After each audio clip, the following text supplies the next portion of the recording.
happening. But in this series, we've been talking about fasting and preparing our hearts for Easter because, people arrive on Easter, they show up on Easter, but the church has always prepared our hearts for Easter.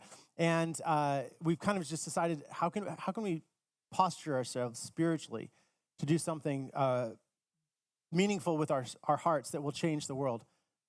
This is the big idea I want to talk to you about today, and it's that people have mixed up priorities. And I love this message so much. People have mixed up priorities. I'll tell you what number one priority is for most people: me. Yeah, well, money, you're right, money, but it's really about me. It's about your priority is yourself for most people. And a lot of people think this. They think that if they put themselves first, then they're going to be blessed the most. If they put themselves in the place of receiving the most blessings and then containing and holding on to the most blessings, they'll have the most blessings and they'll have the happiest life.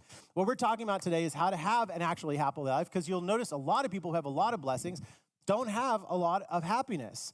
I actually served in a community where some of my friends are here who actually lived in that community, and you can attest to it. There are people who were blessed financially beyond the means, but they weren't that happy. There weren't a lot of people who were very, very sad. So the question is, how can we put our priorities right so that we can be the happiest that's possible? Not for ourselves again, because again, if it's not about us, then it will actually be the best blessing for us.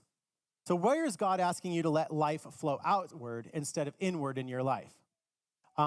Inward is okay, but it's not okay if it's always that. Sometimes people are feeling a little bit dry, and it's because they think that they're lacking some kind of blessing. So the idea is, you feel like there's an emptiness, you feel like there's a staleness in your heart. So you're like, okay, I need to go and get more. And if I get more, then I will be more fulfilled. So Jesus spent most of his time in Galilee, and I'm going to show you a map. And I don't think this map's going to break your brain. I think it's pretty cool, actually. So this is it's not a perfect map, but up at the top is the Sea of Galilee. So the Sea of Galilee is more round. And out of the Sea of Galilee flows what river? You can see it? The Jordan River. And that Jordan River flows down into what? The Dead Sea. Now, Jesus did most of his ministry around the Sea of Galilee. Now, the Sea of Galilee has people fishing. If you ever heard a story of Peter fishing, that happened to the Sea of Galilee. If you ever heard a story of the disciples trying to get across the water, and they're trying to row their boats across the water, Sea of Galilee. Jesus walking on water, Sea of Galilee. All his ministry happened to the people around the Sea of Galilee, because that's where they lived.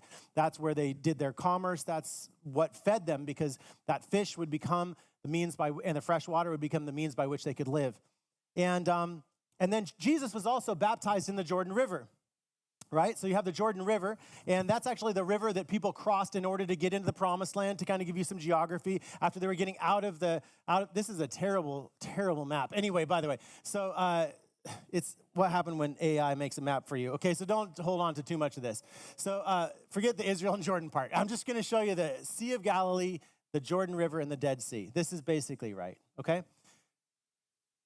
The Jordan River is where Jesus got baptized, and the Dead Sea is where nothing lived. And why? Because the Sea of Galilee has a river going into it. It has an inlet. It has water flowing into it. So does the Dead Sea. And the Sea of Galilee has good water flowing into it. So does the Dead Sea. The difference is that the Dead Sea doesn't have any water flowing out of it. There's no blessings that it's giving to the world. It's only receiving blessings. So similar lakes in our area might be the Great Salt Lake, which is just disgusting when it dries up in the summertime. The whole entire city stinks.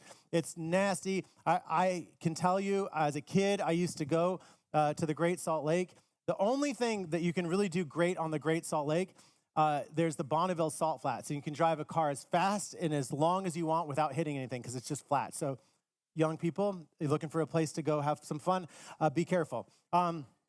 Just telling you, that's where I learned how to drive a stick shift, and there wasn't much of the stick shift left, but the car didn't hit anything, which was good.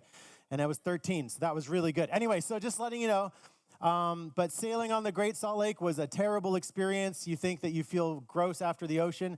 I don't, but some of you do. But after you sail on the Great Salt Lake, you feel awful. Just toxins are in the water, salt is in the water, and it's death. Here's the difference. Your life is meant to be like the Sea of Galilee. You're meant to be like the Jordan River. But a lot of people think that if they can grab as many blessings as they can, and they can receive, and then have no outlet for those blessings, they're not channeling those blessings to anybody else in their life, then they're not actually going to be life-filled. It's going to be putrid, it's going to be toxic, and it's going to be unhealthy. And what we're talking about today is how Jesus' ministry around the Sea of Galilee is a reminder to us of how we should be. Now, in John 7, verse 38, Jesus says this, whoever believes in me, say that with me, whoever believes in me. Now, that encompasses anybody who has been baptized, anybody who's said, mustard seed of faith, I believe that Jesus is the Savior. I believe that I will have life if I follow Jesus. I believe that I can trust Jesus in where he's taking me. Now, by the way, one of the craziest things that Jesus asks us to do right when we believe in him is to be baptized. Now, baptism is such a strange thing to do. By the way, it wasn't a normal thing to do back then, and it's not a normal thing to do today. It's not like you see people just going, hey, you know what? It's fun. We got a big group of people. Let's just dunk each other inside of a water and commemorate death and then bring each other back to life again. It's not what you do. It's not normal. And people said to me, how come I need to be baptized? Because I've already received the Spirit of God and I've already shared that I love the Lord Jesus. And I always tell people, because Jesus told us to. Do we need a bigger reason? If you say you follow Jesus, then you follow Jesus and you do what he tells you to do. Now, Jesus says this, he says, whoever believes in me, rivers of living water will flow within them. Whoever believes in me, rivers of living water will flow from within them. So Jesus says that faith, believing in Jesus, is going to turn us into a river instead of a reservoir. Now think about that. When you follow Jesus, you're going to stop becoming just a receptacle. What's a receptacle? It's a trash bin, right? You're going to stop being a receptacle of blessings only, but you're going to become a conduit, like a pipe, whereby the blessings travel through you to the world around you. See, the life of God, when it flows through you, you experience joy. When it doesn't flow through you and it just lands on your plate, and you just accumulate, the life in front of you won't be nearly as healthy as if you learn to give. So the question I have for you is, where might generosity or compassion in your life have slowed down? Now, I think about, have you guys ever done this? Have you ever done this thing where you go to the drive-in restaurants? I'm thinking McDonald's, right? Or Wendy's. Who's a Wendy's? Wendy's, McDonald's, do you guys care? Yeah, people do care a lot. Or In-N-Out. We do. We fight over it in our family. We're like, best fries are over here, best burgers are over here, worst shakes are over here. We're like, there's only one way to go to all of them. But have you ever done it where you just get one meal and you're hungry, and then as you're driving out of the drive-thru, there's someone standing there with a cardboard sign that says, I'm hungry, and can I have some food? Now, there's a moment where you think to yourself, I could give away my food, or I could give away half my food, or I could give away the fries and keep the burger, but I only have one lunch. And if I'd only gone through, some of you guys go back through the drive-thru. I'll tell you the healthier thing, give them half your food because it's better for you. Anyway, but the point is, there's a lot of times when you drive past that person and you don't revisit the opportunity to give. Have you ever had the moment where you stop at a stoplight and someone's standing there and they're saying, I could just use $1? And you're thinking to yourself, I have a $2 in here. I hope they don't figure that out. Have you ever thought that? Like, oh my gosh, I have it here. Do I look like I have the money? And then you're like, that's bad. I'll give. But then you think, the stoplight is about to change. I might not have enough time to give. You ever had that? You're like, I might not have enough time if I roll down the window. And then guess what happens? The light lasts forever, Like you basically could have had a conversation. You could have prayed for them. You could have gotten their phone number. You could have healed them, basically. But then at the very last moment, you're like, all right, I'll give. And what happens? The light changes, and then it goes. And that is a great illustration for life. That is a great illustration for life. A lot of us are sitting there saying, when am I going to give? I had one person tell me, I'm going to give when I have money, when I'm rich. And I said, no, you won't. I didn't say it, but I thought it. I said, no, you won't. If you're not giving today, you're not going to give later. That's just how it is. Because there's always going to be an emergency. There's always going to be a bill to pay. There's always going to be something that's going to get in the way. And this message, by the way, yes, it involves money, but it is so much more than money. It involves every bit of our life, our time, our talent, our treasure, anything that we're holding on to, any blessing. This is more of a message about blessings and how we receive them and how we share them with the world around us. It's an awesome, awesome analogy for life because a lot of people are sitting there and saying, you know what, I'm going to give, I'm going to give, I'm going to give. I'm going to be a blessing someday. And guess what happens? The light changes and it's time to move on. Life is short. Anybody who has kids knows that they're like 15 in one day. And you realize how fast life moves by. Jesus said this, whoever wants to save their life will lose it, but whoever loses their life for me will save it. Whoever wants to save their life will lose it, but whoever loses their life for me will save it. We have a men's group here, and they noticed that our cross has been a little tilty for a while. Have you noticed that? A little tilty, like it's kind of starting to do this. It needs its V8, for those of the know, if you know, you know. Anyway, so then they got together as a men's group and someone started to talk about, hey, let's fix the cross up for Easter and make it beautiful. Well, they had to take out last Saturday, about 7 or 8 of these guys. I could have said 6 or 7, but I didn't. 7 or 8 of these guys got together and they got the cross and they put it on the back of a trailer and one guy took it to his house and another guy started building like an iron collar around it to make it stand up so it'll never fall down.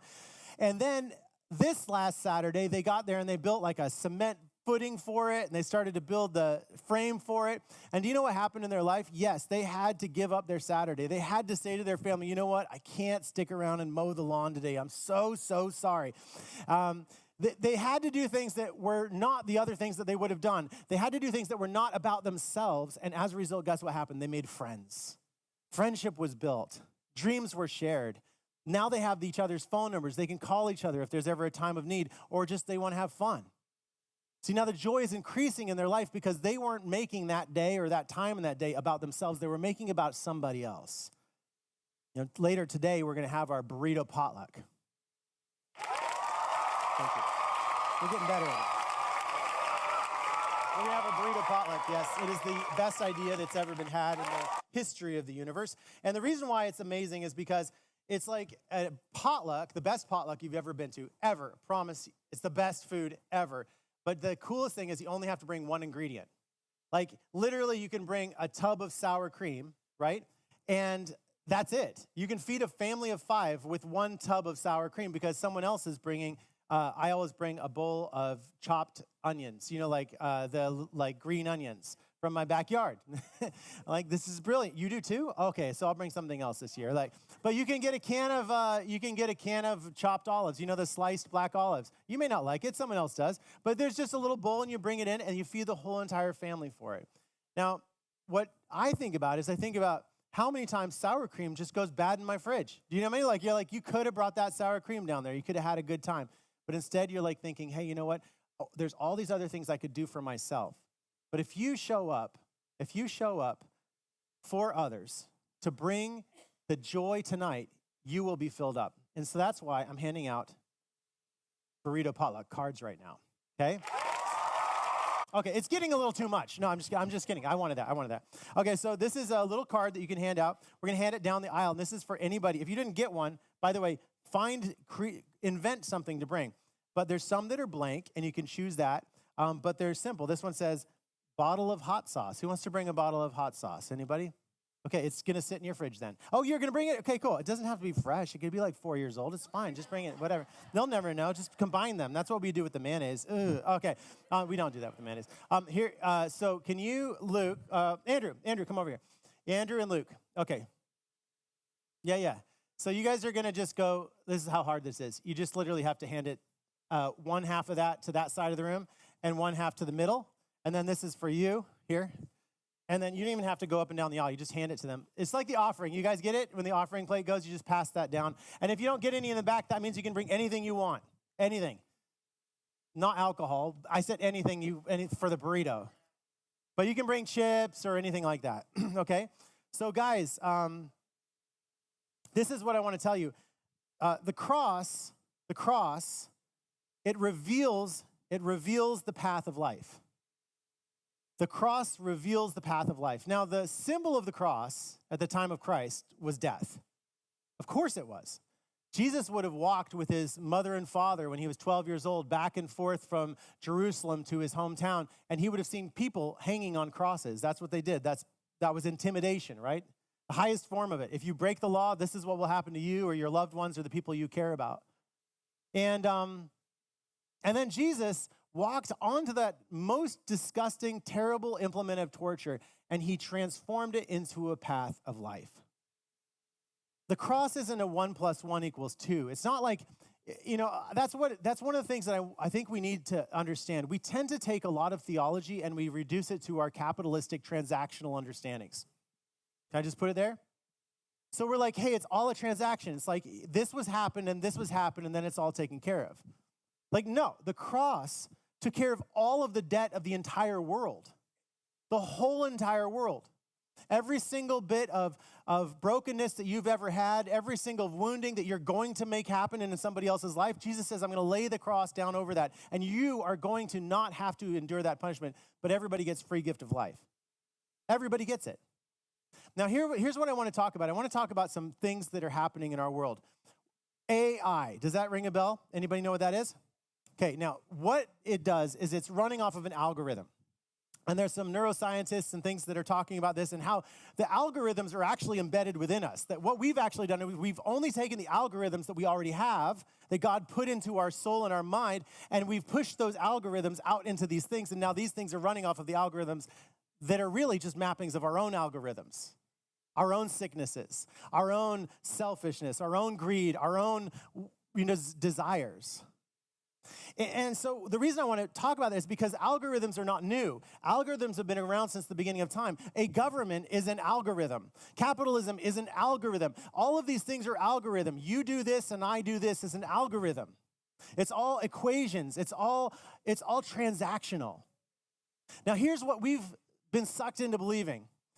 That if we buy something and they give us a product, then we are part of God's kingdom transforming the world. Now, sometimes that's true. Sometimes that's true. But what Christ calls us to do is to stand above the algorithm, is to step outside of the equation, is to step outside of the system. And that's why when Christ followers give, we don't expect a return. When we give, we don't expect it to fit into any equation of anything, anywhere in the world. And that's what's so radical about following Christ, because we break it.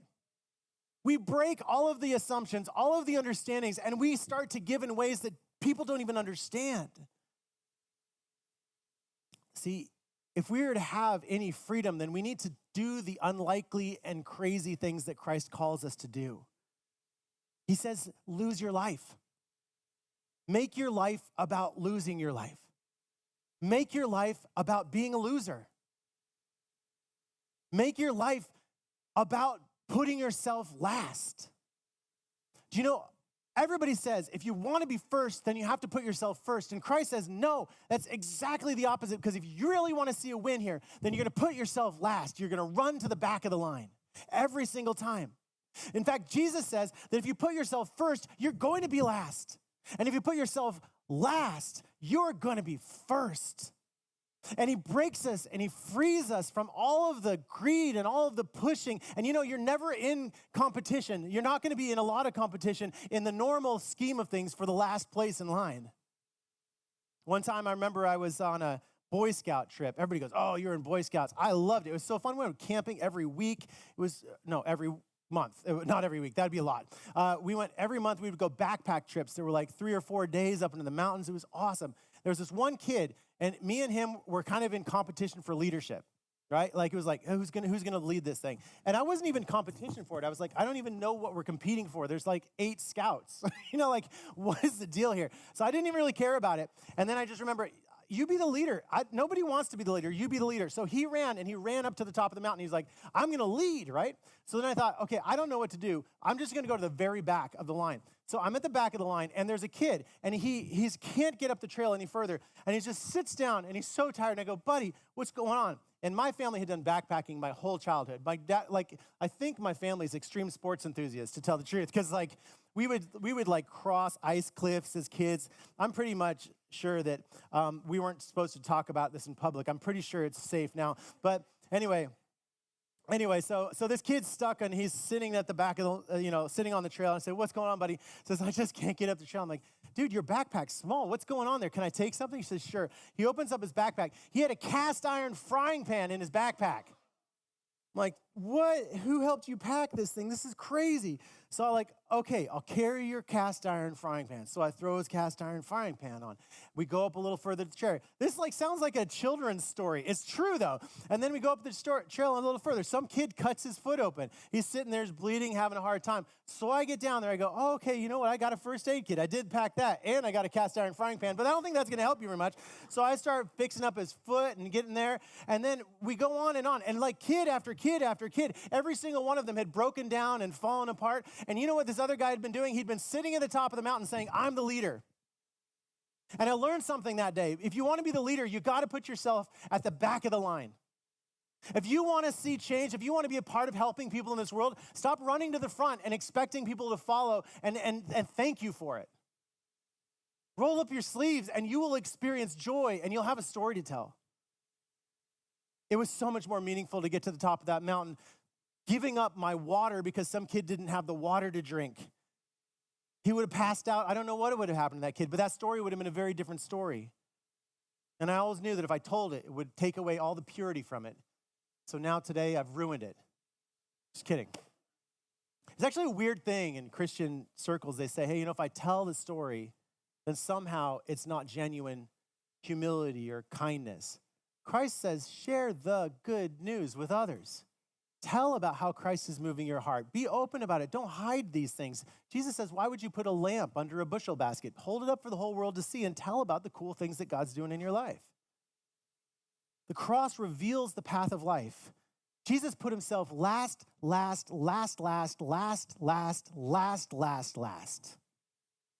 And you know what God did 3 days later? Jesus is first. The king of all the universe. That's the path that we want to follow, the path of the cross. And you think that showing up on a Saturday fixing the cross is going to leave you emptier. It'll leave you fuller. It'll draw you into a relationship. It'll give you more joy. Here's the scripture from Romans 6. Say Romans 6. You'll never remember it. I just wanted you to say that. But here it is. Romans 6:4. We were buried with him through baptism into death. Now think of that. Your baptism, if you've had a baptism, is a death. It's meant to be a death. You're supposed to be dying to yourself. And it says, in order that we too may have a new life. So resurrection people are designed to live completely different than the rest of the world. That's how it is. We're supposed to have died to ourselves. Now, we have this cool thing that we've been doing called this Reclaim Journey up to Easter. And it started 40 days before Easter, and now we are 3 weeks to Easter, 21 days to Easter. And I want to encourage you guys, it's time to take it seriously. I bet some of you have already taken it pretty seriously. But I want everybody to try to take it seriously. And I want to tell you how I did that this last week and how I think it's going to be a blessing for you too. And I'm going to continue to do this in different ways in the coming days and weeks. So, 21 days to Easter.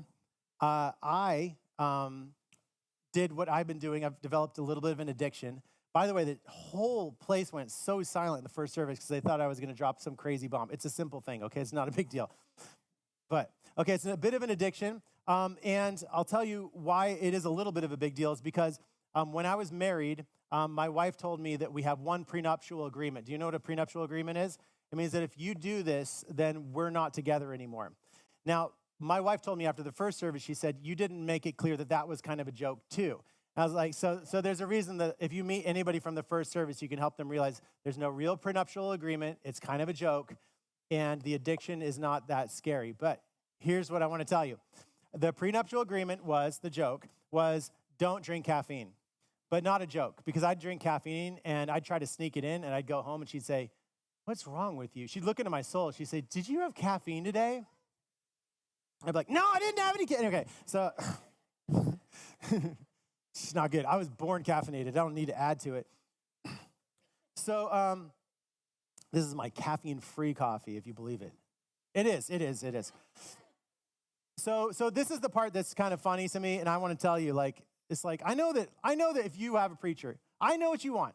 I know what you want. If you have a preacher, you want a guy who's perfect, who's like, I'll do like 14 espresso shots, before bed. And then they have got like big biceps. I remember going to a conference and this pastor had biceps this big. And I was like, I just believe in Jesus more just listening to you talk. And I'll try. I won't give up on that, guys. But I'm just telling you, I know what you want, but I can't be that. I'll just be honest, okay? So I go to Starbucks, and I go there, and this is the most humiliating thing in the whole entire world. I'm telling you, this is so like, I walk up there, a grown man, and I say to them, can I have a hot chocolate? They look at me, they're like, wait, you're not 12, are you? Every time. I've ordered it every single day for the past month and a half, and I'm hooked on this stuff because it's got a little bit of kick, right?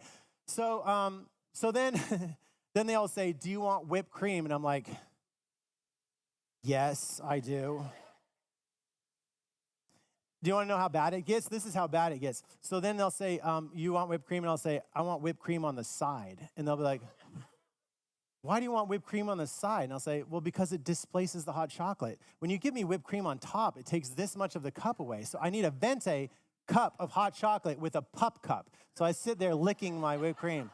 It's a bad disease. It's very, very dark. The biggest darkness is the amount of money it costs to get a hot chocolate these days. So anyway, I'm driving there this last week, and one of the things that I wanted to do was trying to like dedicate that part of my life. And as I'm driving there, I hit one of the stoplights, and this is one of those stoplights in town. We have 4 of them, and they're all a lot longer than you'd think they would be. So I'm like, you know what? I'm not going to go to Starbucks today, and I'm going to open the app, and I'm going to give the same amount to Highlands Church Mission Fund as I would normally spend on the Starbucks. And then I just went through my day, and I didn't miss it. And we did this a couple of years ago, and the congregation, this isn't why we're doing this now, but the congregation raised $21,000 that we gave to a church in Ukraine that had just been receiving the refugees for the first time. And we were able to call that pastor of that church and say, we've got a really special gift for you. And it's just been way of people doing special things. One time, a guy didn't just give a amount of a hot chocolate. He gave a boat to Highlands Church, literally. And so we were, by God's grace, able to find someone to buy that boat. Jackie, how's the boat? Thank you. Yeah, it's pretty good. He's good. Hubby likes the boat. But the beautiful thing is that God will work in your heart in some special way. Whether it's giving of your time. I know people are in here and thinking, this is a conversation about how I should give more money. This is what I want you to tell you. It's about blessings and what you do with those blessings. And there's nobody in here who doesn't have something to give, whether your time or your talent. There's a woman that I talked to on the way out of the church service, this last service. She came up to me, and she had been telling me this past couple month or so, she says, the doctor says I have about a week to live or about 2 weeks to live, and she cries. And she came up to me, and she gave me a hug. And she said, I have something to give. Everybody has something to give. Everybody has something to give. Jesus actually saw a woman who was a widow. Now, we skip over that part. We go, oh, the widow's mite. She was a widow. Broken-hearted is what you need to hear. Not just economically broken. She was wounded. She had nothing left. And by the way, being a widow back then was just so different. It's still hard today, but it was so different. But the love of her life had died, and she had nothing left. And Jesus says that she walks up, and she dropped one little widow's mite into the offering at the church. And he said to the Pharisees, he said, she gave more than anybody else because she gave everything she had. And I thought about that widow who gave that widow's mite, and you try to do the math on it, like compound interest, right? But here's the thing. More people have heard that story of that woman who gave that widow's mite and have decided to found churches or invest in somebody's GoFundMe or take care of somebody who's in need. You know, you'll look around Highlands, you're not going to see a lot of blessings. You're not going to see gold on the walls. You're not going to see any of that kind of stuff. But do you know what? That's because the blessings have been flowing through here. And that a lot of people will come and be like, I expected to see like a little bit more, you know? And the thing is, they always walk away saying, what a vibrant and alive community of faith. What joy and what kindness. The reason why you see the joy is because you are surrounded by selfless, beautiful, kind people who are so tuned into what God is doing in their life. Life is stronger than death. And when you live with that kind of confidence, generosity begins to flow naturally. So what part of your life needs to be reclaimed so resurrection life can flow again? Here's another one. You guys are getting good at this. Here, Andrew and Luke, here's your next card. This is a little card, a QR code card that you can grab on the way out. There's a few of them. Take them if you want, and maybe one per family or something. And this is what I'm going to use. I'll take one, and I'll have it in my little wallet in case it's hard for you to get to the giving app. If you already know how to do it, then don't worry about it. But it's a little reminder to keep in your wallet or your purse or next to your pup cup of whipped cream. And maybe you guys can snap this little code this week and make a little bit of difference and help change the world a bit. So the story of Jesus shows us something profound. It shows us something profound about life and how life can be lived to the fullest. And I am so excited for you guys and what God has in store for you. 1,400 people are going to come in about 3 weeks. Today we have the volunteer rally. You know why? Because we are going to stoke that joy. That's what we should have called it, not volunteer rally. We should have just called it stoke the joy, you know? Let's get stoked, everybody. Does that mean what I think it means? I think so. But I do want to get stoked for Christ. I want to get seriously dialed into what God is doing. I want us to just kind of pour into each other. So at 4 o'clock today, we're going to have a rally. All ages can come to the rally. And then if you come to the burrito potluck, cool. Getting good at that, yes. If you come to burrito potluck, you're going to have a fantastic time. And we're going to talk about the vision of Highlands Church. Now, this is what I want to talk to you about. The vision, the vision, the vision, the vision. Guys, the best thing is that the vision's never changed here. A lot of people think that the path to joy is a closed system. Closed systems are where you get a group of friends. Have you ever had a group of friends and you say, someone says, let's invite someone to be a part of our other group of friends, and the other friends say, yeah, there's enough here. Closed system is when a small group gets together and they say, hey, you know what, we've got it, we're having a great time. Yeah, let's lock it down and not have any more people join the small group. Do you want to know that how many millions of churches stop reaching out? They get all the people in the room that they want to have in the room, and they go, we're good. And they say, we don't have any more chairs. We're kind of running out of donuts. We don't know if we have this and that. And do you want to know what happens as a result of it? They all die. They become the Dead Sea. Everyone, I've heard so many small groups that have said to me, hey, you know what? We started to have so much fun that we decided to stop inviting new people. A year later, they go, I don't know why our small group is dead. I don't know why no one else is in our group anymore. You know why? Because you stopped inviting people and you became a closed system. The vision of Highlands Church is to reach out, to break open the door to the kingdom. There are so many churches that are so good at shutting the doors.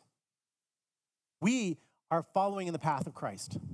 This is what it looks like to live different. Christ walks through town. He sees the blind beggar on the side of the road that everybody else walks by, and they say, hurry, hurry, Jesus, we're going to go somewhere else. Jesus walks over to him and heals him.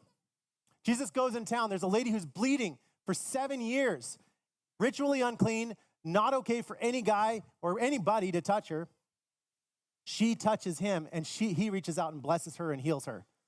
Not supposed to even touch her. Leprosy, if there was someone who was a leper, a skin disease, they were not even allowed to come near people. Jesus walks up and heals them. People who were dead, there were people who were dead, and Jesus would walk up to the dead bodies. You're not supposed to touch the bodies, but he would heal those people and bring them back to life again. He would break open the system.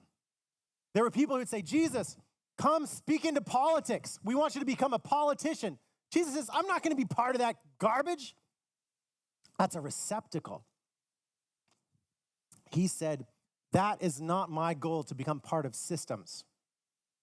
Jesus heard people say, come be part of the religious establishment. Come become a priest or pastor. Jesus said, I'm not here to do that. I'm not really sad. I'm just got a tickle in my throat right now.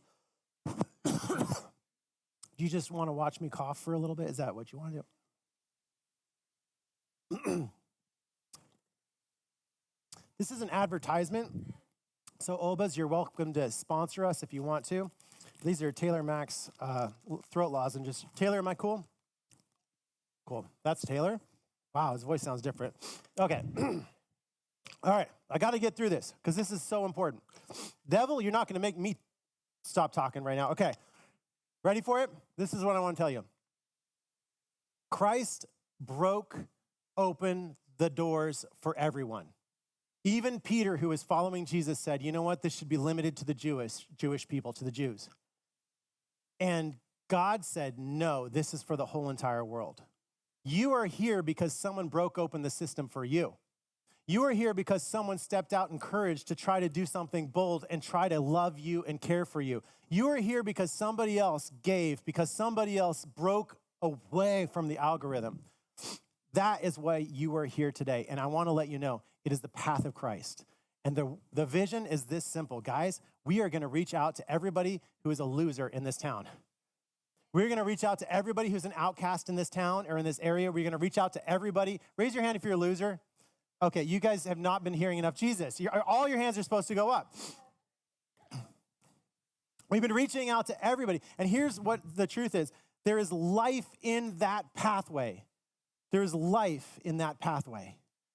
And my prayer is that you would find a way, whether they're holding a cardboard sign. When we used to go to the middle schools, we'd see the kids sitting on the side that wouldn't have anybody walk up to them. And we'd always walk up to those kids. And I said, those are the loners. And they're special people. And we need to make sure that they know how special they are. And they're okay over there, but we're going to go visit them. We got to make room. We got to go off of the pathways. And we've got to start moving in the way that Christ calls us to the move.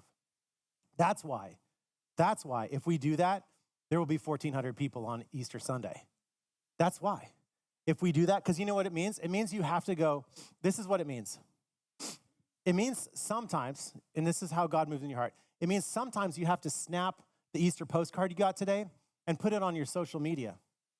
And do you know why you might not do that? Because you might be afraid that it will shut other doors.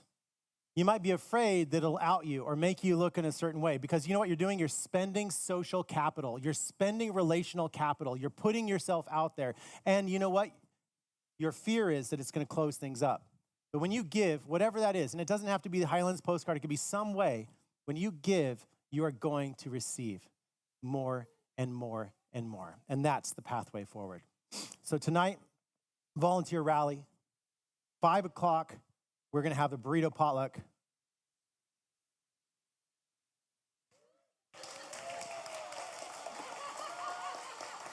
It's all right. We'll have the burrito potluck. And then we're also going to have, for kids tonight, something that's going to be kind of fun. Bubbles. So we're going to have a little bubble party for all the kids.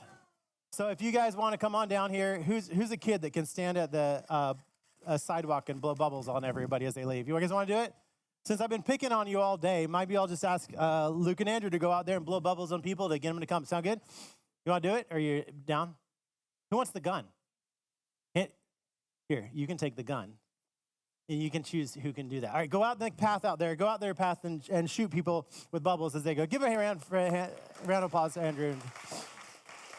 Okay, cool. And then I also want to tell you about this thing that we're doing tomorrow. We have Bayside Church that's coming here. It's their Thrive College. These guys are the ones that sing that song from Lincoln Brewster. What was it again? God is good all the time. It's that guy. Remember him? He used to play for Journey or something like that. He's an awesome guitar player. Anyway, so their proteges, their team is coming down here to take over the whole of Highlands Church. They told us about it 2 weeks ago, so we need your help getting the word out. The goal is to have every middle school and high school student, not only at Highlands Church, which if we can get them all to remind them to come, so that means you guys got to get your group chats going, right? That would be like hundreds if we got them all to come. But we need to get all of the kids and all high schoolers and middle schoolers from every church in the area. This isn't a Highlands thing. This is a youth group takeover for the whole Central Coast. And I want all young adults, if you're a young adult, to come and have fun with us. I want you to get a taste of what's happening, but also you're going to see how other people lead these things, how they bring the joy, and how they literally take things over the top. And then if you guys come, all y'all young adults is like ages 18 to 25 or a little older, whatever. If you do that, we'll be talking to you guys about a retreat. We want you guys to come on with us. That'll be really cool up to Bayside. Does that sound good? So it's free tomorrow night, but guys, help get the word out. It's a great time. Last but not least, burrito potluck means that we need a few people here to help tear down the bounce house afterward. And we need some people to help set up the room with the tables. Does that sound good? Like right in the next 6 or 7 minutes, okay? Let's pray.